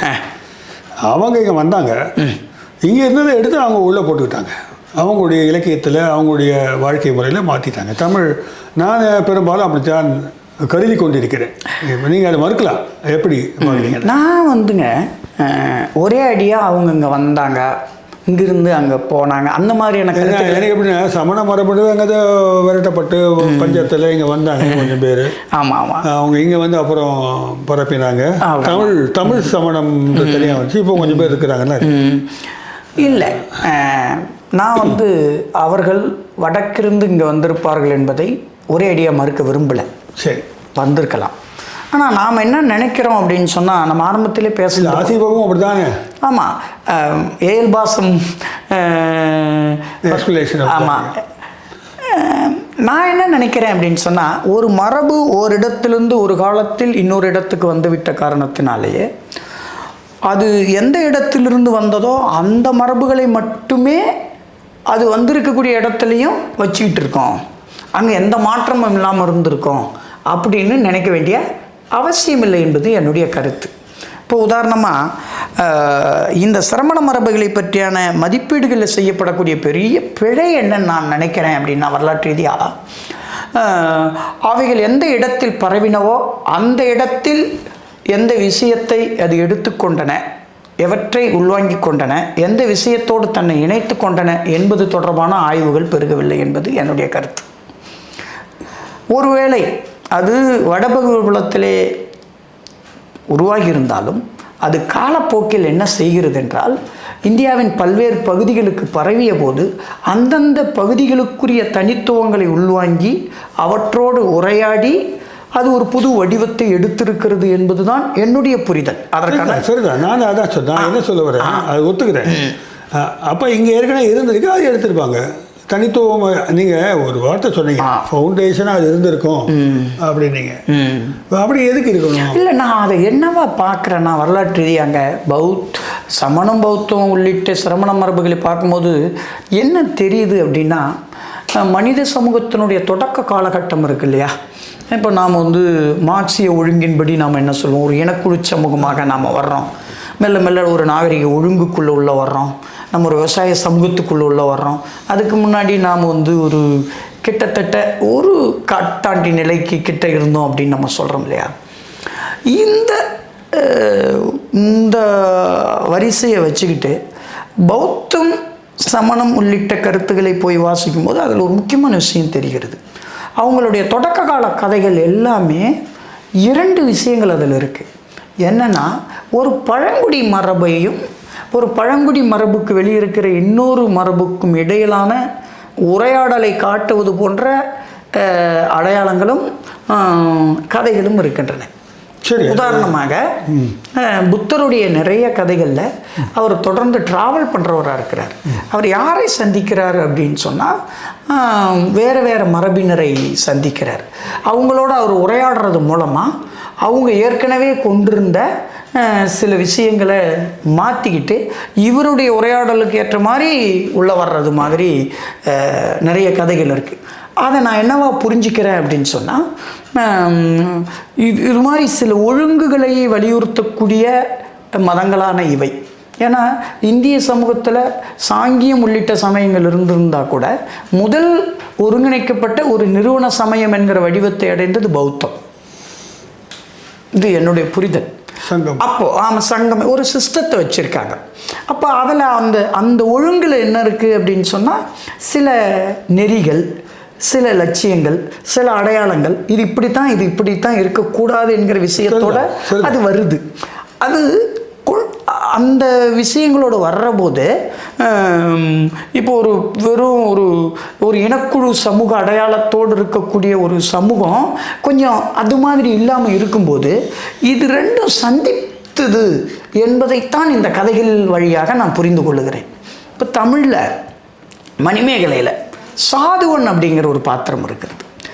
அவர் ஒரு கடலில் களம் உடைந்து கடல் ஒதுங்கி அவரை சாப்பிட்றதுக்காக ஒரு மலையில் வாழக்கூடிய ஒரு காட்டாண்டி நிலையில் வாழக்கூடிய ஒரு மனித சமூகம் அவரை தூக்கிட்டு போய் அவரை சாப்பிட்றதுக்கு முன்னாடி அவருக்கு எல்லாம் கல் கறி இதெல்லாம் கொடுக்குறாங்க.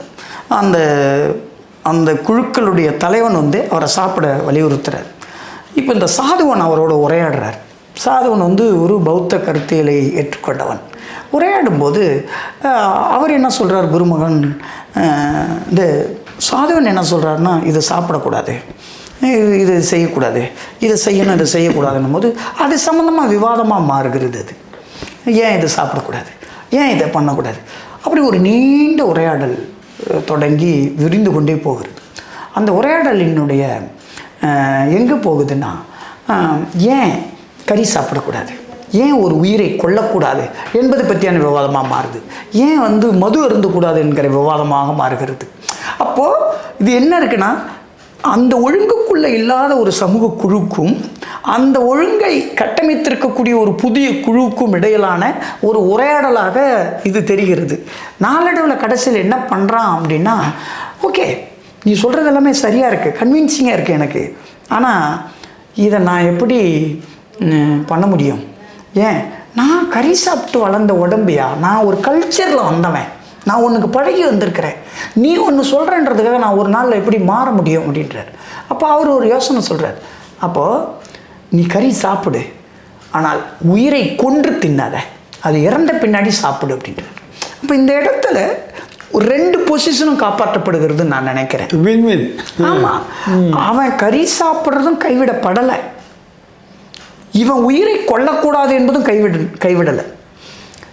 உயிர் இறந்த பின்னாடி வேணால் சாப்பிட்டுக்குங்கிற ஒரு அப்போது இது மாதிரியான கதைகள் தான் புத்திசத்தில் நிறைய கதைகள் இருக்குது, புத்தர் பற்றியான கதைகள்லேயே நிறைய இருக்குது. அப்போது இந்த கதைகளை நான் எப்படி வாசிக்கிறேன் அப்படின்னா, இது மாதிரி ஒரு காலகட்டத்தில் ஓயாத மோதல்கள், இடப்பெயர்ச்சி என்றிருந்த இனக்குழு சார்ந்த சமூகத்துக்கு இடையிலே குறிப்பிட்ட அற ஒழுங்குகளை எடுத்து சென்ற ஒரு நிறுவன ஒழுங்குடைய மதத்தினுடைய வருகை, அதுகளுக்கு இடையிலே ஒரு உரையாடல் நடக்கும்போது இந்த மதம் அந்த ஒரு பழைய மரபை கொண்ட ஒரு சமூகத்தினுடைய அடையாளத்தை முற்றிலும் அழித்து விடாமல், அதே போல் அந்த பழைய சமூகம் புதிய மதத்தினுடைய அடையாளங்களை முற்றிலும் ஏற்றுக்கொண்டு தன்னுடைய அடையாளத்தை கைவிட்டுறாம, இது ரெண்டுக்கும் இடையே ஒரு இணக்கம் உருவாகி இருக்கு என்று நான் இவற்றை புரிந்து கொள்ளுகிறேன். அப்படித்தான். அதனால் நீங்கள் இந்த சிரமண மரபுகளை பற்றி பேசும்போது என்ன பண்ண வேண்டியது இல்லைன்னா, அது இங்கே இருக்கிறது எடுத்துச்சு அல்லது இங்கே இருக்கிறவங்க அவங்களுக்கு பலியானாங்க அப்படிங்கிறத என்பதாக பார்ப்பதை விடவும், இவர்களுக்கு இடையிலே ஒரு உரையாடல் தான் நடந்திருப்பது என்பதற்கான ஒரு வாய்ப்பாகத்தான் இது இருக்க முடியும் என்பது என்னுடைய யோசனை. சரிதான், அதான் நீங்கள் அதை டைரக்டிக்கலாக கொண்டு வரீங்க. அது ஆமாம், ஒரு கிளாஷ் ஆஃப் சிவிலைசேஷன் இல்லை இது. ஆமாம், உள்ளுக்குள்ள ஒரு சமாதானத்தான உடன்படிக்கை ஏற்பட்டிருக்குன்றீங்க, இயல்பாக நடந்திருக்கலாம். அது அப்படின்னா பெரும்பாலான தமிழ் லிட்ரேச்சரில் பேசப்படுகின்ற சிவசிந்தாமணி, இது நீலகேசியில் ரொம்ப ஸ்ட்ராங்காக அந்த டிஸ்கஷன் போகுது, இந்த புலால் உள்நாம வேண்டாமான்றதை பற்றி. நீங்கள் சன்னியாசி ஆண்டியை பற்றி சொன்னீங்க, அதில் கூட கேட்குறாங்க, இது வெறும் ஆண்டி ஆக முடியுமான்னு கேட்குறாங்க. இல்லை, அப்படி வழி ஒரு இது இந்த மாதிரி கிரகஸ்தனுக்கு ஒரு தனியாக ஒரு வேல்யூ இருக்குது அப்படின்னு சொல்கிறாங்க. Okay, what ever it be, என்ன சொல்ல வர, இப்படி பார்த்தா நிறைய டெக்ஸ்ட்டு பார்த்தா சிரமண மரபுக்குள்ளேயே வந்துடுற போல இருக்குது. நாலடியாராக இருக்கட்டும், திருக்குறளில் கூட அப்படி தான் சொல்கிறாங்க. ஐயா, நூல்கள்லாம் அப்படி வருது, எதை நான் சேர்த்துக்கலாம். நான் ஒரு இடையீடு மட்டும் சொல்லி இந்த பாயிண்ட்டுக்கு வந்துடுறேன். நான் ஏற்கனவே சொன்னதனுடைய ஒரு தொடர்ச்சிக்காக சொல்கிறேன். ஓகே, இப்போ நம்ம ஊரில் ஒரு உள்ளூர் தெய்வ வழிபாட்டு முறை இருக்கிறது, அதுக்கு நம்ம பலி கொடுக்குறோம். கரெக்ட். ஆனால் உண்மையில் பலி அந்த தெய்வத்துக்கு கிடையாது. ஆனால் நாம் என்ன நினச்சிடறோன்னா, அந்த தெய்வத்துக்கு தான் பலி கொடுக்குறதா நினைக்கிறோம். இங்கே என்னென்னா, ஒரு பிரதான தெய்வம் இருக்கிறார், சரி, உள்ளூர் தெய்வம். எக்ஸாம்பிள் சொல்லுங்கள். ஒரு முனியாண்டி, பாண்டி முனி, மதுரையில் இருக்கக்கூடிய பாண்டி முனி, பாப்புலர் தான். பாண்டி முனி 1000 ஆடு வெட்டுறாங்க. ஆமாம் ஆமாம். பாண்டி முனியை எடுத்துக்கொள்வோம். பாண்டி முனியை எடுத்துக்கிட்டால் அவருக்கு நம்ம பலி கொடுக்குறதா தான் மக்களும் கருதுகிறாங்க, எல்லாருமே நம்ம நினைக்கிறோம். ஆனால் உண்மை என்னென்னா, பலி பாண்டிக்கு கிடையாது. அவர் பிரதான சாமி. அவருக்கு வெளியே அவருக்கு 3 காவல் தெய்வங்கள் இருக்கின்றன. சமயம், கருப்புசாமி உள்ளிட்ட ஒரு 3 தெய்வங்கள் இருக்கின்றன. இவர் இங்கே உட்கார்ந்துருக்கிறார்.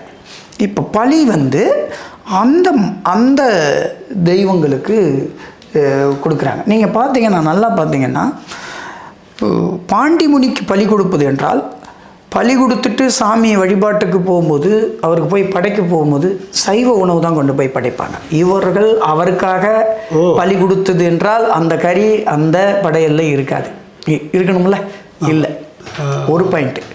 ரெண்டாவது பாயிண்ட்டு, கிராமப்புறங்களில் எல்லாருக்குமே தெரியும், இப்போதும் பலி கொடுக்கும்போது பிரதான சாமியோருக்கு பார்வைக்கு தெரியக்கூடாது என்பதற்காக வேட்டியையோ அல்லது துண்டையோ பலி கொடுக்கறதுக்கும் அந்த சாமிக்கு நடுவில் பிடித்து கொள்வார்கள். திரை பிடித்து கொள்வார்கள். ஏன்னா அது அவருக்கு தெரியக்கூடாது, ஏன்னா அது அவருக்கு ஆகாது.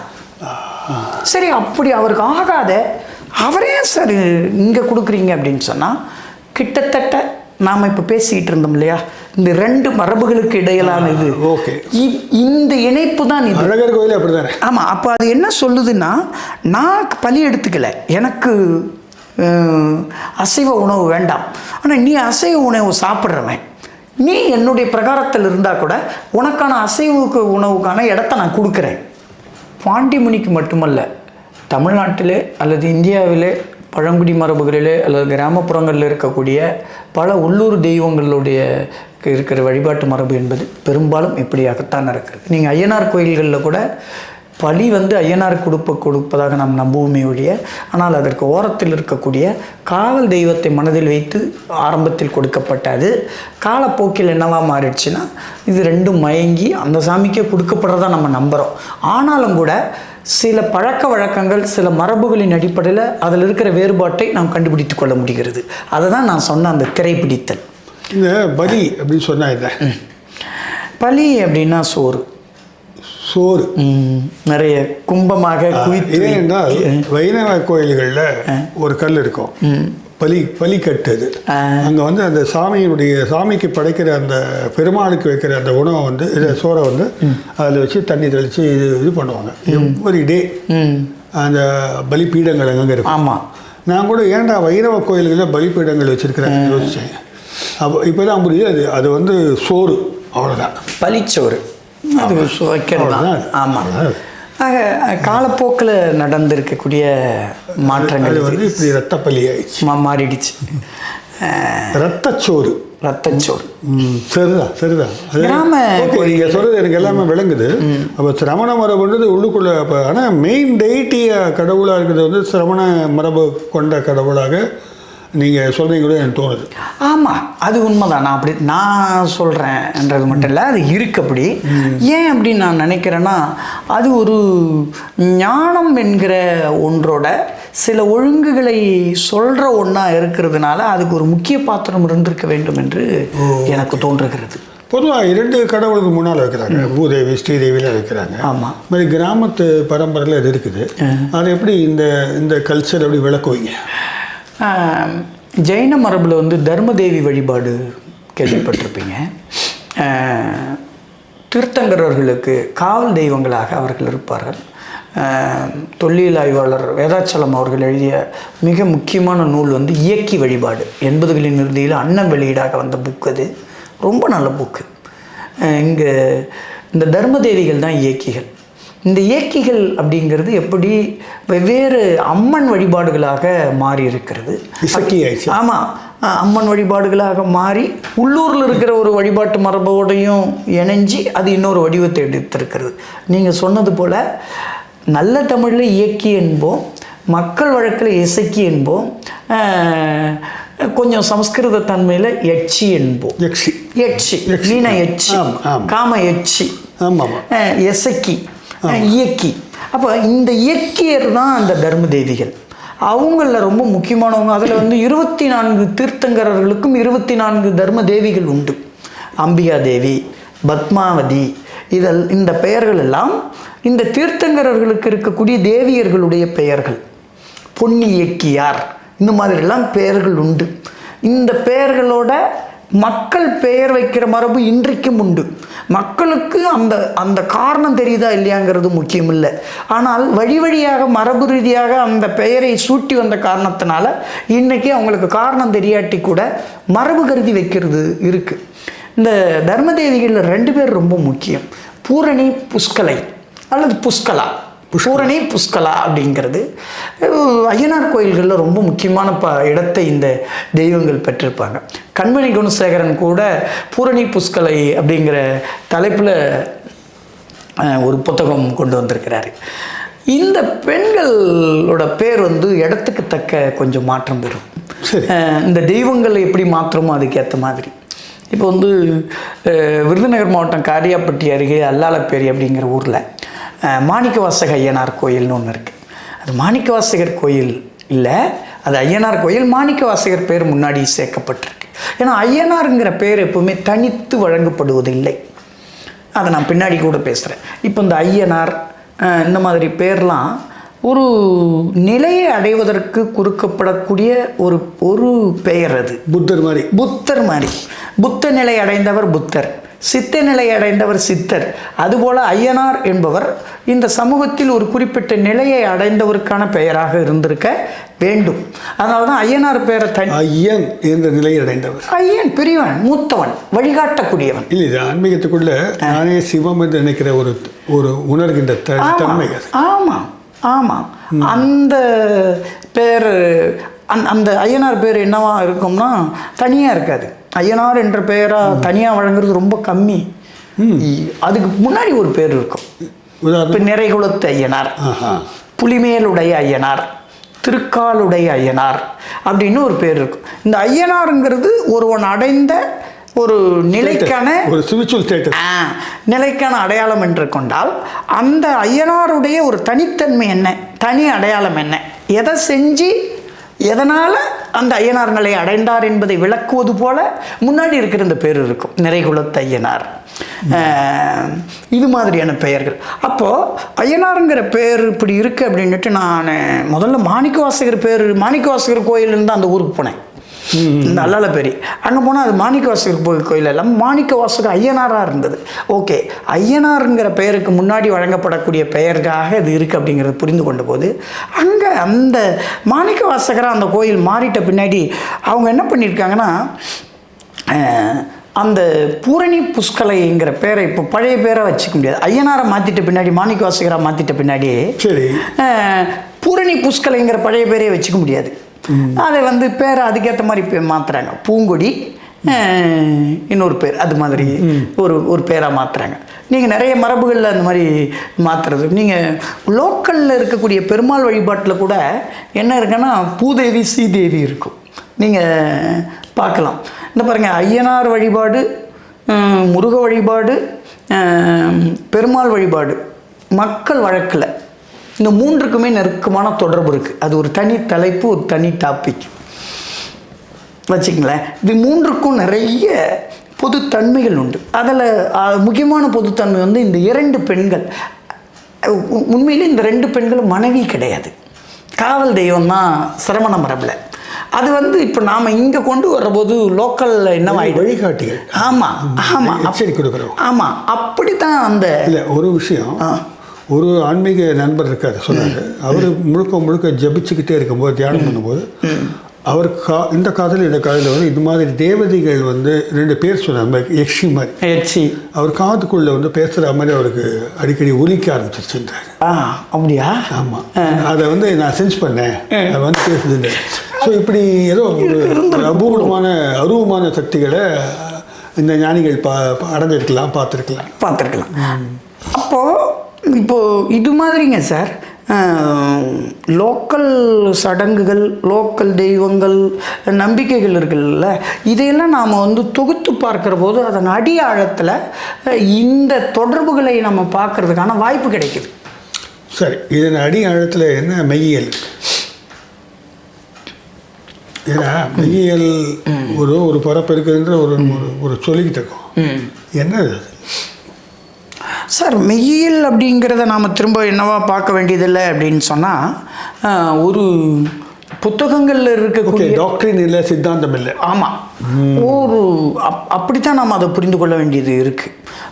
ஆனால் ஒரு இன்டர் கனெக்ஷன் இருக்கத்தான் செய்யும் எல்லாவற்றுக்கும் இடையில்.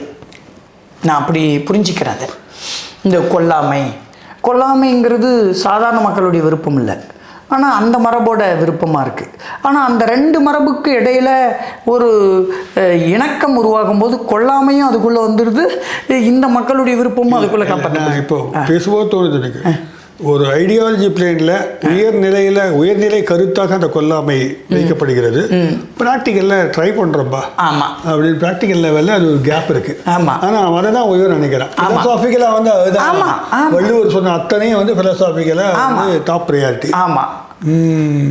இலக்கியத்தை பற்றி நீங்கள் கேட்கும்போது நன்னூல், வீரசோழியம், இந்த நூல்லாம் சமணர்களுடையது, பௌத்தர்களுடையதுன்னு தமிழ் இலக்கிய வரலாறே ஒத்துக்குது. நாம் சொல்ல வேண்டியதில்லை. அவங்க எதை மட்டும் சொல்கிறதில்ல அப்படின்னா தொல்காப்பியத்தை சொல்கிறதில்லை. ஏன்னா அது திரும்ப ஒரு மதத்தின் கண்டுபிடிப்பாக ஆயிடுமேன்ற ஒரு பிரச்சனை இருக்குது.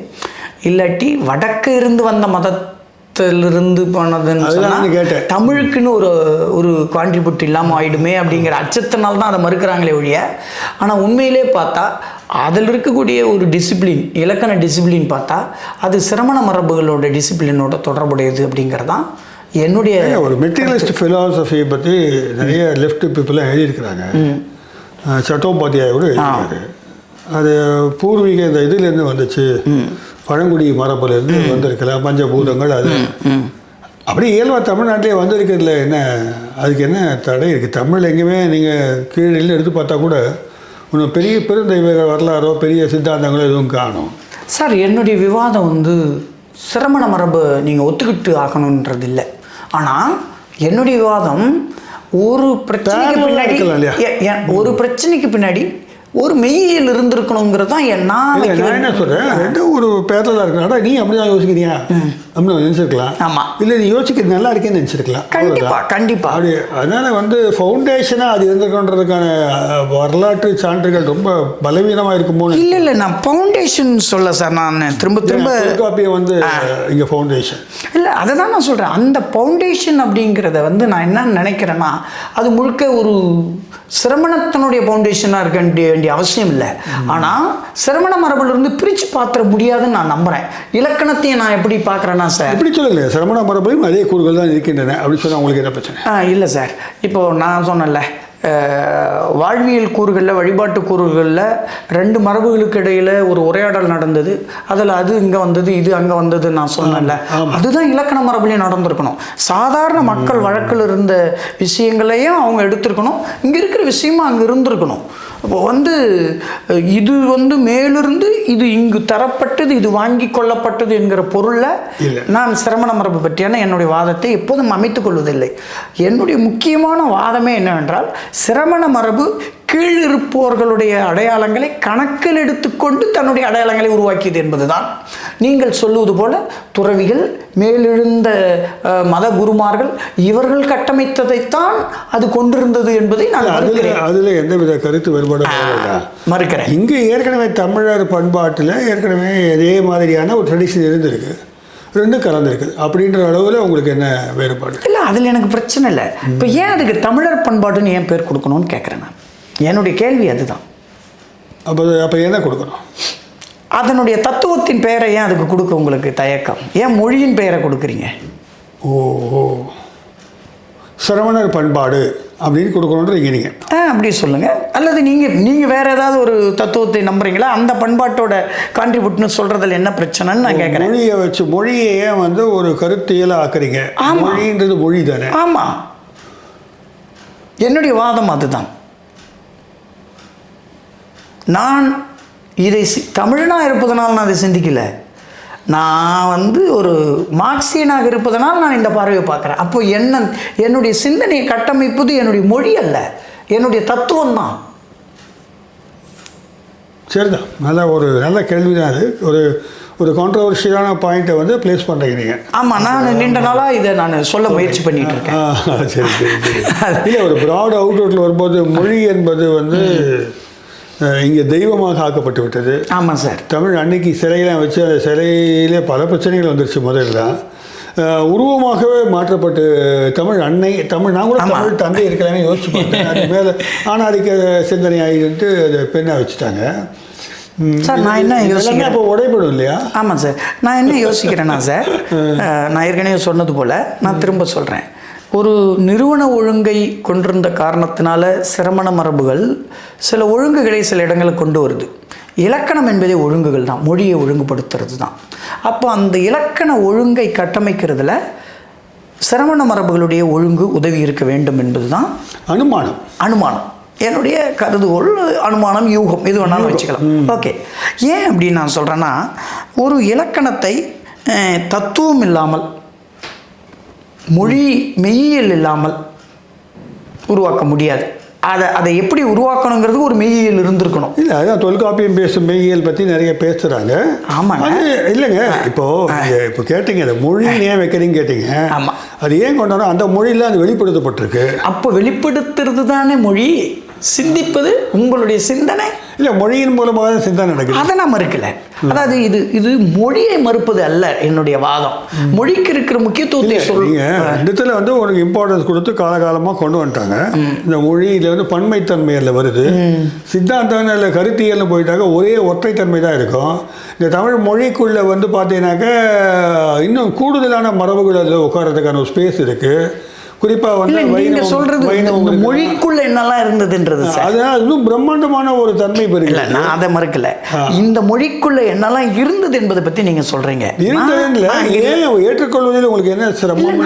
ஏற்றுக்காம இல்லை, இங்க ஏற்றுக்கொண்டதில் நீங்க ஒரு விஷயத்தை மிஸ் பண்றீங்கன்னு நான் சொல்றேன். இல்லை, நீங்க என்ன சொல்ல வரீங்க? ஏன் தமிழ் மையன்னு சொல்றீங்க, சிரவண மையன்னு சொல்ல வேண்டாம்னு கேட்குறீங்க, கேள்வி கேட்டீங்க. ஆமா, நான் என்ன சொல்கிறேன், தமிழ் மையலுக்குள்ள சமண மையல் இருக்கலாம். தமிழ் மையலுக்குள்ள வேத அடிப்படையிலான தமிழ் பகுதியில் யோசிக்கப்பட்ட சமண மெய்யியல்னு சொல்லுங்க, தமிழ் பகுதியில் யோசிக்கப்பட்ட வைணவ மெய்யியல்னு சொல்லுங்க.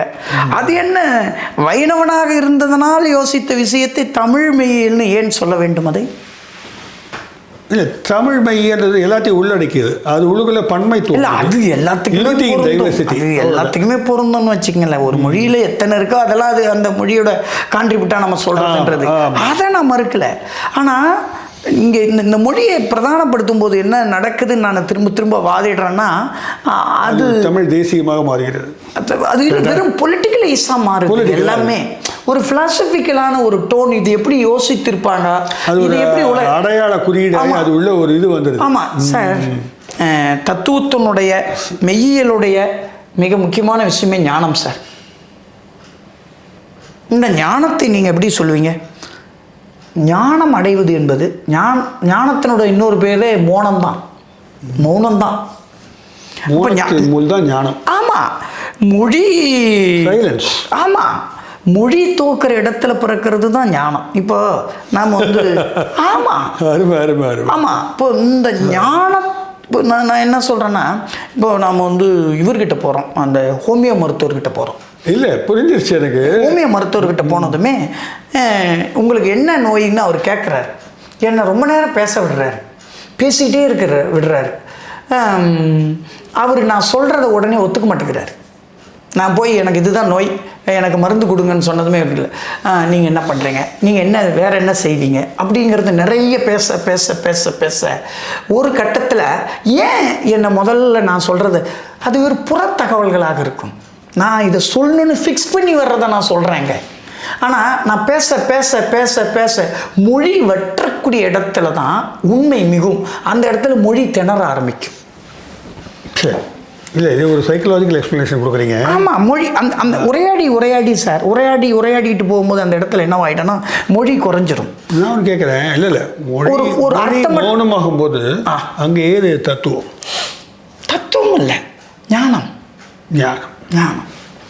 சரி, நான் என்ன சொல்கிறேன்னா, அர்த்தமற்ற மொழி குறியீடுகள் ஒன்று உருவாகும் சார். இப்போ அதுதான் சார், இப்போ ஜென் நிலைன்னு ஒன்று சொல்கிறோம். ஜென் நிலை என்பது என்ன? நீங்கள் ஒரு ஸ்பிரிச்சுவல் டைமென்ஷனை கொண்டு அதில் காலி பண்ணிட்டீங்க இந்த தமிழை. இல்லை, ஜென் நிலைன்னா என்ன? அவன் பேசுகிறதே கிடையாது, ஜென் நிலையை அடைஞ்சிட்டான்.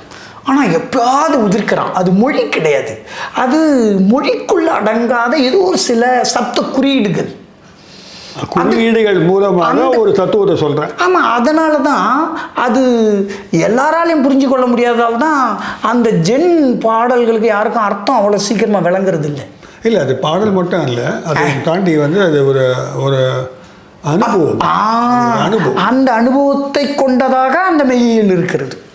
அதனால் நான் இந்த டிஸ்கஷனை மொழியை புறக்கணிக்காமல் மொழியை சிறுமப்படுத்தலை நான். இல்லை, நீங்கள் சொல்ல புரிஞ்சிச்சு. ஆனால் நீங்கள் பெருமை இருக்குது, அதுதான் வந்து ஒரு கருத்தியல் ஆக்காதீங்கட்டு. ஆமாம் ஆமாம், சரி. அப்படி பார்க்கும்போது தொல்காப்பியத்தில் இருக்கிற ஒழுங்கை நான் வந்து ஒரு மெய்யியல் குழுவோட ஒரு கான்ட்ரிபியூட்டாக தான் நான் தனியாக ஒருத்தர் உட்காந்து எழுதிக்க முடியாது. இது ஒரு ஆய்வு பண்ணி ஒர்க் பண்ணி இப்படி ஒர்க் பண்ணி இது ஒரு குழுவோட, இது ஒரு டிஸ்கஷனோட, மக்களோட இருக்கிற விஷயங்கள் எடுத்துக்கிறது, திரும்ப அங்கே போகிறது, இப்படி பல விதங்களில் தான் உருவாகி. இப்போது நீங்கள் சொல்கிறதுலேருந்து எனக்கு இன்டர்வியூலாம் யோசிக்கலை, கருத்துக்குள்ளே போயிட்டோம். இது வந்து உலக அளவில் வந்து கொண்டு போக வேண்டிய ஒரு விஷயமா படுது எனக்கு இப்போ. ஏன்னா ஃபிலாசபியில் நிறைய படிச்சுட்டு வரோம். சரியாக வந்து தமிழ் வந்து அனலைஸ் பண்ணுறது இப்போ இதெல்லாம் ஒரு கிரேட் அனாலிசிஸ். இது இந்த வால்யூம்ஸ்லாம் வந்து ஆங்கிலத்துலேயும் புற அகடமிக் ஃபீல்ட்லேயும் டிஸ்கஸ் பண்ணாக்க இன்னும் கொஞ்சம் பெட்டர். இப்போ நிறைய மெத்தடாலஜி இன்வால்வ் ஆகுது.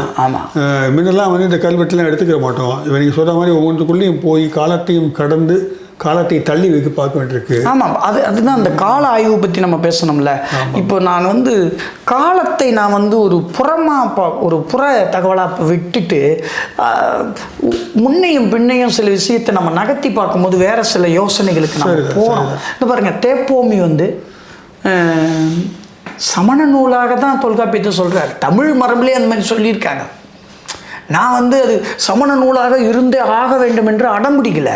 ஆனால் சமண நூல் என்கிற பார்க்கறதுக்கான பல வாய்ப்புகள் அதில் இருக்கு. நம்ம ஏன் மறுக்கிறோம்? உங்களை மாதிரி ஆட்கள் இப்போ யோசிச்சு நிறைய வெளில கொண்டு வரீங்க. நான் அப்படி தான் பார்க்குறேன்.